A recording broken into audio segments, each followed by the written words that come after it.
Fala pessoal, estou de volta dando continuidade ao nosso estudo sobre o estoicismo. Agora nós vamos falar sobre a física. Nós já havíamos falado sobre a lógica, agora sobre a física.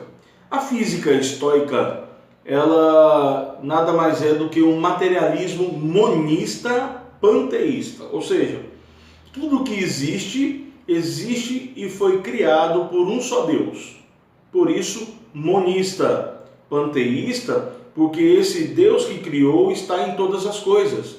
Por isso que tudo que existe é Deus. Se tudo que existe é Deus e Deus está em todas as coisas, logo nós estamos falando de um panteísmo. Observe, para eles existem dois princípios inseparáveis no universo. O primeiro princípio seria o passivo, ou seja, a matéria, aquela que recebe a ação, por isso passivo. O segundo princípio, o ativo, aquele que cria, que molda, que gera, aquele que age, por isso ativo, que seria então a forma, o informante.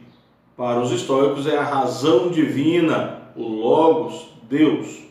Nós só temos que ter em mente que Deus e a matéria, o ativo e o passivo, eles são inseparáveis e agem simultaneamente. Não existe um fazendo o outro. Ambos são inseparáveis. Deus se cria. Deus cria o universo se criando também. Por isso, eles falam de um Deus physis, logos, ou seja, um Deus matéria, razão. Esse Deus physis, logos, nada mais seria do que um fogo criador, um artífice, um raio que tudo governa, ou ainda um pneuma, que é o sopro ardente, ou seja, o ar dotado de calor, que é o princípio sine qua non, sem o qual, sine qua non significa sem o qual, nada do que existe existiria. Agora observe, como não existe matéria sem forma, Deus está em todas as coisas. Então eles falam do panteísmo, tudo é Deus ou Deus é tudo. Vocês vão observar que esse conhecimento físico vai influenciar o pensador Baruch Spinoza quando ele vai usar a sua máxima, o seu aforismo, dizendo Deus sive natura, ou seja, Deus ou natureza.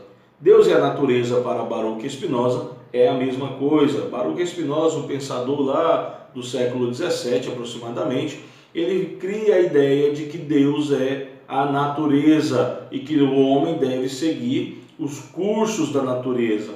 E é exatamente sobre isso que agora, no século III aproximadamente antes de Cristo, a física da antiga Estoa está tratando sobre a criação da matéria. Por isso, os singulares, ou seja, os particulares imperfeitos que existem no mundo, se tornam perfeitos no todo. Porque o particular por si só ele pode ser imperfeito, o indivíduo é imperfeito, a coisa pode ser imperfeita. Mas para a antiga Estoa, tudo que existe é perfeito, porque tudo que existe é Deus, faz parte de Deus e Deus está em todas as coisas. O panteísmo faz com que isso seja perfeito. Por isso o panteísmo fala da providência ou do finalismo. Cada coisa é feita com o que há de melhor. Pois bem, ainda sobre a liberdade. A liberdade para os estoicos, para o antigo estoico, para o sábio, é se conformar com o destino. Por quê? Porque ele estaria se conformando com a ordem natural e necessária de todas as coisas. Se Deus é o criador do universo, não cabe ao homem lutar contra o destino, porque Deus é o destino. O destino é Deus. Logo, o sábio ele vai amar, ele vai aceitar e amar o destino. Na linguagem de hoje seria mais ou menos assim: aceita que dói menos. Eles falam também de uma conflagração universal, onde o universo seria destruído pelo fogo. Mas logo após essa destruição, aconteceria o renascimento, que é a paligênesis. pelo qual tudo renascerá exatamente como era antes do seu estado de perfeição, ou seja, apocatástase. Observe uma coisa, o universo ele foi criado por Deus, mas ele caminha para uma degeneração. Logo, o fogo viria, destruiria tudo, um estado de purificação, para que tudo que existe, que foi queimado, pudesse renascer e renascer com força original. E isso seria a paligênesis e a apocatástase para os antigos estoicos. O que é a alma para eles? A alma para eles era dividida em 8 partes. Observem, imaginem um círculo. No centro do círculo está a razão.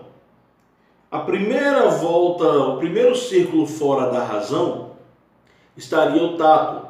O próximo, a visão. Depois, a audição. Seguindo a ordem, o olfato, o paladar e então a formação e a geração.